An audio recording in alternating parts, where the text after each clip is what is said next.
mga kada, today, July 10 ay National Kitten Day. Itong awareness campaign para sa ating mga kuting ay sinimulan upang mapaigting ang pag-aalaga sa mga pusa dahil sa dami ng bilang ng mga stray cats na napapabayaan sa kalsada.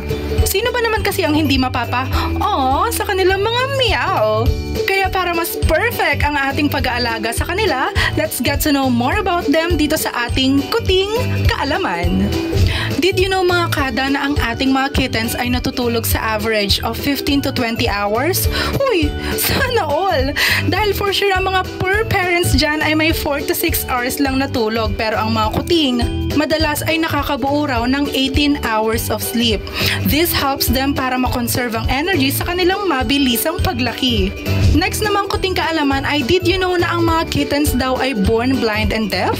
Pero don't worry mga kada dahil normal lang ito at 1 to 2 weeks after nilang ipanganak ay magbubukas din ang kanilang sight and hearing. Kaya please, be careful lang sa ating mga kittens ha. Tulad ng mga tao, they are developing their senses too. Nako, parang mga tao rin talaga mga kittens dahil within 3 weeks of developing stage, nagkakaroon din sila ng baby teeth. At nagbabago na ito habang sila ay lumalaki.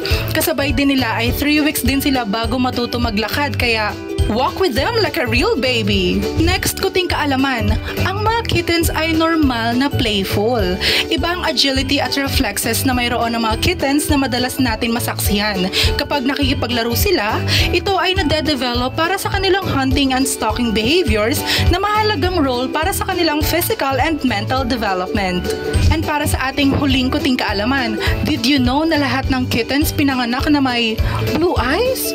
O diba? Perfect blue eyes. Kaya, but as they grow older, nagbabago rin ang kulay nito.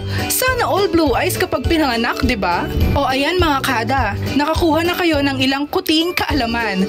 Kaya get your kittens na and give them a big hug. They deserve all our love in this world. Wow, you know! Hello mga Ka-Net25!